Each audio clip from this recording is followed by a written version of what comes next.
Hey there, pirates. Welcome aboard the Anime No Me channel. So, if there's one thing that's super obvious and that everyone following One Piece has been feeling, it's that the Straw Hats bounties are completely outdated. And I'm not even just talking from a hype perspective. I'm saying this based on everything we've seen from Wano up to now with Egghead and the build up to Elbaf. How did Luffy become a Yonko, fight Kaido, win, and still end up with just a poster saying Nika and a bounty that, while huge, is tied with Kid and Law? Like, seriously? The guy became the sun god, and they still gave him the same bounty as two guys who lost the final battle? Something's not right here, and maybe Elbaf is the answer. Let's be real. Everyone expected massive bounty increases after Wano. Not just for Luffy, but for the whole crew. Zoro defeated King, Kaido's right-hand man. Robin took down a CP0 commander. Nami got Zeus. Sanji awakened his genetically modified body and used blue flames for the first time. And come on, Jinbei beat a Tobirappo commander using insane haki and water control like it was nothing. Everyone had their moment to shine, and yet,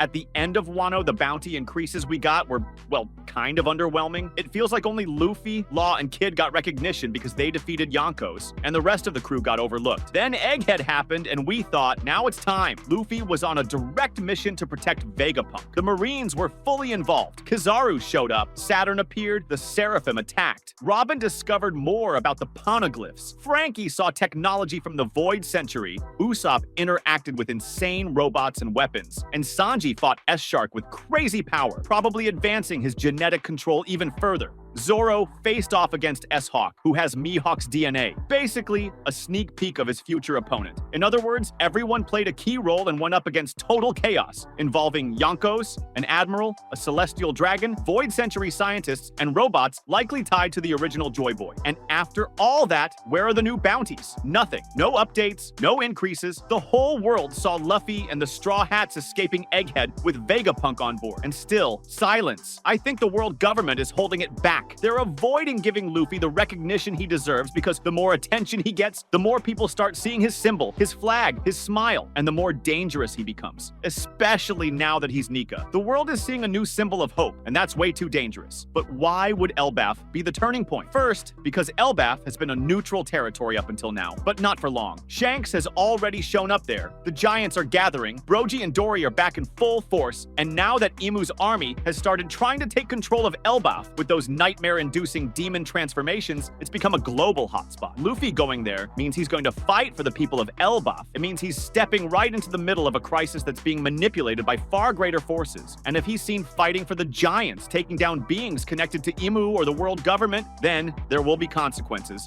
And that is what could trigger the new bounties. The government might try to hide it, but the world won't ignore it. Now, here's the fun part. Predicting how much everyone's bounty will go up. If Luffy leaves Elbaf after fighting those demonic entities that showed up in recent chapters, if he takes down another God Knight, or just goes head-to-head with some major world leader, his bounty will rise. And not just a little, maybe to something like 5 billion. I know it sounds wild, but he's already at 3 billion. He's a Yonko. He's the sun god. He's taken on 2 Yonkos directly. All that's missing is one final push for the world to realize he's the most dangerous person alive. And that push could be Elbaf. Zoro's case is a bit different. He fought S-Hawk, literally a genetic Mihawk, maybe even faster and more unpredictable than the real one. And now, after all the Egghead chaos, he might be the first one to face Loki, the exiled prince of Elbaf, or maybe even one of Imu's knights. And we already know he has Conqueror's haki, which still needs to evolve. So maybe Elbaf will be where he awakens a new style. Maybe even that 4-sword style you mentioned earlier. If he pulls that off and defeats a real monster from Imu's ranks or someone on Mihawk's level, then he'll get his new bounty. I'd guess somewhere between 2 billion and 2.5 billion. Sounds fair. Sanji will definitely get recognition because of his genetic powers. The fact that he fought S-Shark and possibly managed to control his advanced mode without losing his emotions could be the final push to show he's a fully evolved Germa warrior who surpassed his brothers. Plus, he protected the crew and will probably have a major role in Elbaf fighting monsters or mind-controlled creatures. His bounty could go over 1.5 billion, maybe close to 2 billion, possibly even matching Zoro's, which would be funny and fuel their rivalry. Robin is a ticking time bomb.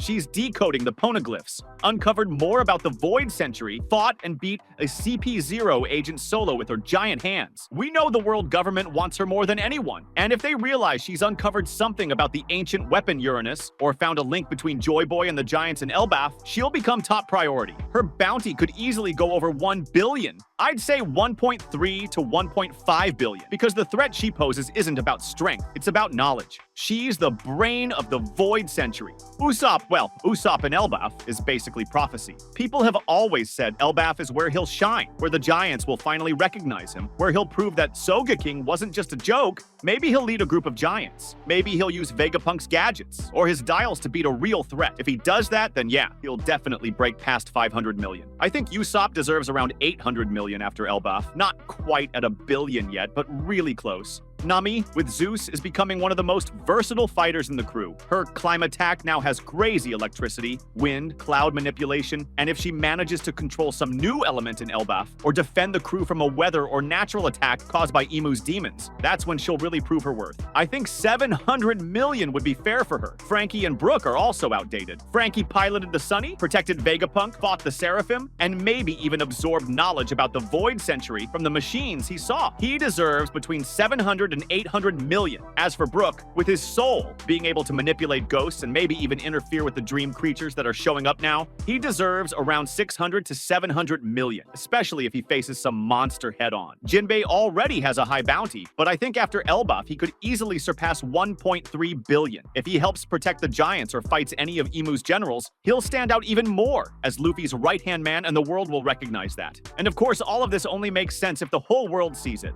Since Morgans is already following everything, I think he'll release a new edition of the newspaper after Elbaf, saying something like, "The new era has truly arrived," or "The new king approaches." And then he'll show the updated bounties with epic photos, maybe even painted like living legends. That's when the Straw Hats will reach mythic status, not just as pirates, but as figures in the world's history. Their bounties will finally reflect the real impact they're making. And when that new paper drops, featuring Luffy as the true symbol of freedom and the Straw Hats as heroes of a war, the entire world is starting to understand. There'll be no way for the government to hide anything anymore. That moment will be when bounties stop being just numbers and start representing the historical weight of these characters. Because the truth is, One Piece isn't just about who's the strongest, it's about influence, it's about legacy. And now, with Elbaf at the center of the board, with Joy Boy, Nika, the Void Century, the Knights of Imu, and the very fate of the world at stake, the Straw Hats are ready to become more than wanted pirates. They're about to become legends. And maybe, just maybe, that's exactly what Roger saw at Laugh Tale.